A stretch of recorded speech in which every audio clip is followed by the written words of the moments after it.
Behind me is what the world would look like if all human beings disappeared in an instant. And this is just the change in 1 year. Let me explain. You see, I got so pissed off at Jonathan Lee Riches in our last video that I had to end the video suddenly. I went home, turned on the TV, but before I went to bed, I decided to watch Legend before they released the sequel. It was impressive how Will Smith struggled to survive against a post-apocalyptic world dominated by zombie humans, and it got me thinking, what would the world be like if we all disappeared right now? If all the 8.1 billion people on Earth suddenly vanished into thin air? We'll get right into it, and I promise I won't get mad this time.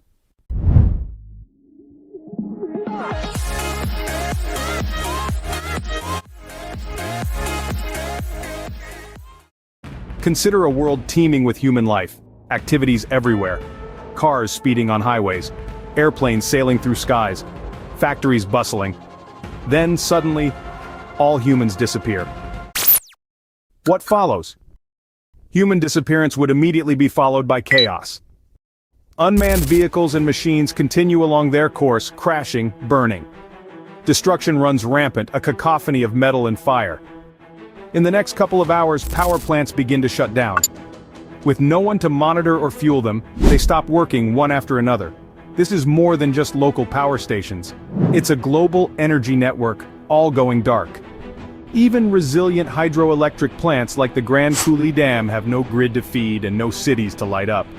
The chain reaction is swift, plunging the world into darkness. No lights, no internet, no hum of a refrigerator. The silence is profound, occasionally punctuated by the crash of uncontrolled machines. The transformation is both terrifying, and the intense darkness reflects the absence of human life. And this is just the first day. As the sun rises on day 2, computers autonomously act to avert nuclear crises by shutting down reactors, temporarily preventing catastrophic consequences. Iconic landmarks fall silent by the 3rd day, including London's Big Ben.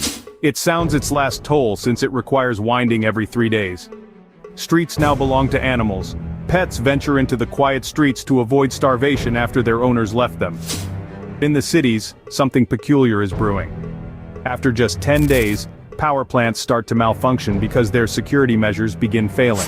Nuclear disasters occur in the locations of the nuclear plants. A chain of explosions releases toxic radiation globally, and wildlife in affected regions succumbs. However, surviving wildlife elsewhere learns to thrive. Pets that took to the streets in search of food turn feral. Cats become predators, dogs form packs, and parrots fly free. Supermarkets, once full of life, now stand silent.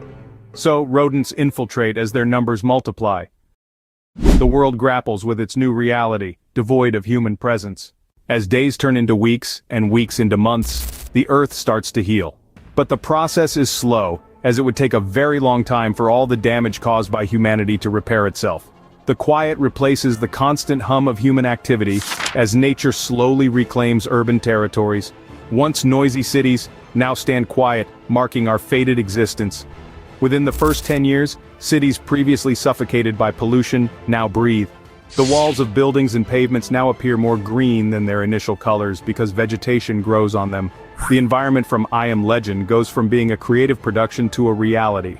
At this stage, it would be literally impossible for you to even go out for a walk without being attacked by a death cat.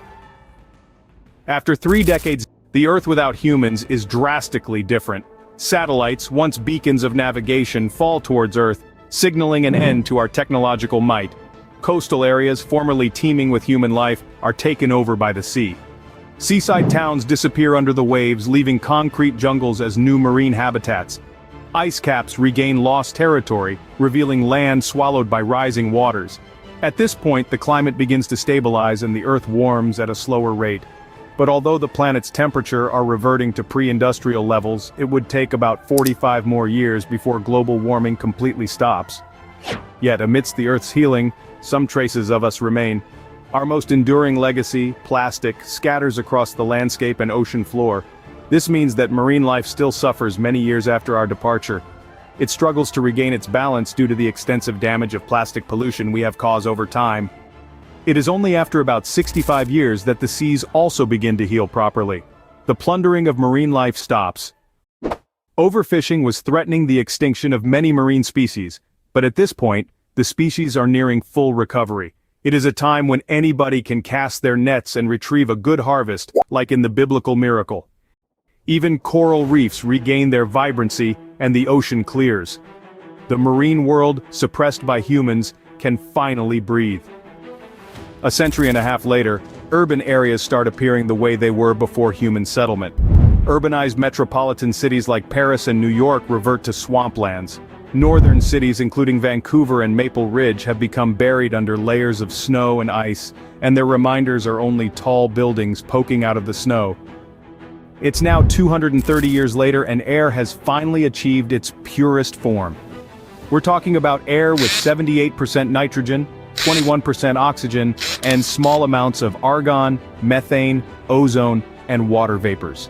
The most interesting part is that this air only contains about 0.03% carbon dioxide and no smog, because thriving vegetation has eliminated it from the atmosphere. This means that carbon dioxide concentration would reset to about 220 ppm, or parts per million, as it was before the Industrial Revolution. To understand how much of a difference this is, you need to know that the carbon dioxide concentration has increased by nearly 50% over time, and it is currently at 421 ppm. No! God, please, no! No! No! No! 500 years without humans and Earth is experiencing a renaissance. Even the eastern half of North America is dominated by vast forests. The natural world has now diligently erased most traces of human impact, but enduring artifacts like plastic objects and remnants from lunar expeditions are still evident. You want to know how long it would take for the Earth to completely eliminate these plastics? You can take a wild guess, but you still probably would not get it. We'll tell you, but first, please hit the subscribe button and share our video as we strive to bring you informative content with meaningful lessons. Thank you if you've subscribed, and stop disposing plastics, bottles and papers carelessly, because it would take a whooping 25,000 years for the Earth to rid itself of our plastic pollutants. At this point, plastic-eating zombies would be more helpful than people in restoring the planet. What? What the f? So what does this thought experiment tell us? Our actions have far-reaching consequences. Please understand that we need the planet to survive, but the planet does not need us for its survival. In fact, it thrives better and faster without us.